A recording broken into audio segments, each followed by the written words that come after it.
But Raw was a show that actually started with some promise, and then it fell off as the show dragged on. There was no Roman Reigns on Monday Night Raw, our unified champion. And despite rumors to the contrary, Andrew Zarian of the Mat Men podcast reported this week that Reigns will not be taking an extended break soon from WWE. His speech at that live event in Trenton, New Jersey got a lot of people talking about a week ago. He did sign a new deal recently that will see him working fewer smaller market house shows, but he is still expected to be working pay-per-views and TVs. And that's all well and good, but he's also off the advertising for Hell in a Cell next month. They have taken him off the poster. They have moved Cody Rhodes front and center. Solo. He's got the poster all to himself now. And if he's off the next pay-per-view, then it stands to reason that he is going to miss some TVs as well. And therein lies the problem. Meltzer added to this in this week's Observer. He said that his next title defense won't be until Money in the Bank on July 2nd, which is their next stadium show. So you would expect him to be there, of course, on that show. Right now, Drew McIntyre is not the planned opponent. I guess they're going to try to hold off at least until SummerSlam, maybe longer, if maybe the Cardiff show in September. That doesn't leave a lot of options for an opponent, but there's always my idea that I had pitched, which they could go with Randy Orton on a stadium show. Reigns against Nakamura, that doesn't feel big at all. But Reigns against Orton, that works. Brock Lesnar is supposed to be back for that show. Watch them do Reigns and Lesnar again. Roman Reigns against Brock Lesnar at Money in the Bank. When Brock comes back, he should be kept far away from the bloodline. I think we get Lesnar and Edge at Money in the Bank or at SummerSlam. The last time they did that match was 20 years ago. Edge has even said when they wrote him off television in 2003 for him to go get neck surgery, there was a segment on TV where he was attacked by an unknown attacker. He thinks the plan was for it to be revealed as either Chris Benoit or Brock Lesnar, because he was due to tag with both of them leading into No Way Out. But they wrote him off instead, and he wasn't part of the match. It would have been one of them as the attacker when he came back, but by the time he came back a year later, they dropped the whole story. And by the time he came back, Brock had left anyway. He had just left the company. So maybe it was going to be Brock Lesnar, and they just dropped the whole thing when he bailed. But I know he wrestled Lesnar and Paul Heyman in a handicap match at the Rebellion UK pay-per-view in 2002. That may have been their last time in the ring against each other. That's 20 years ago. And Edge is getting the big push now with his Judgment Day faction, so I think Lesnar against Edge is going to be a program later this year. But in any event, the point is, there aren't a lot of good options for Roman Reigns. But he has been pulled from a whole bunch of shows, and that may be the new norm for him going forward. And good for him. He's earned it. He's a big enough star now.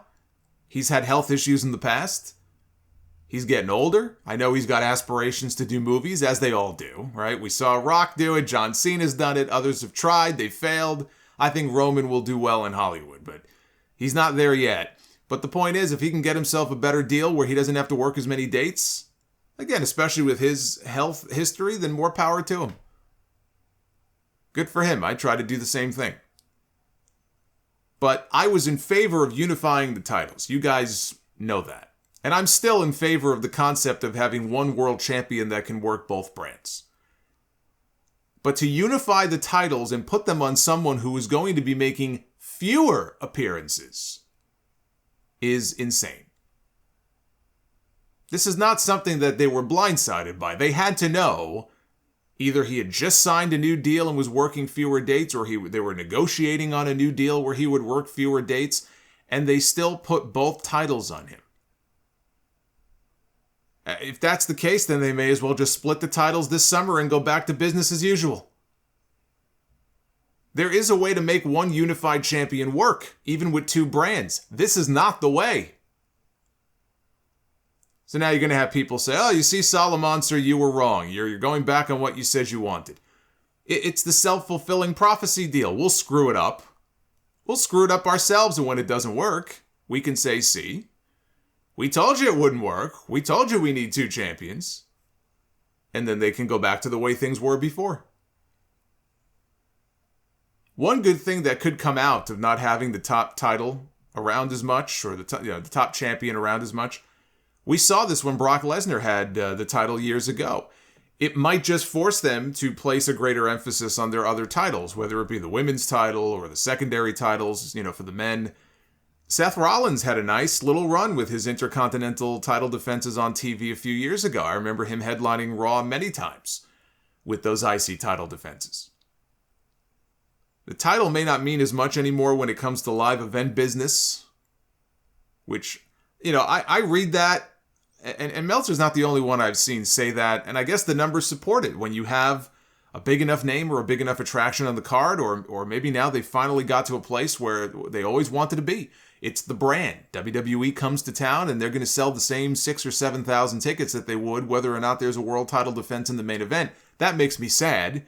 I think that's actually an indictment, frankly, on the championships and how people view them, how much in low regard people view them anymore, as if it just doesn't even matter.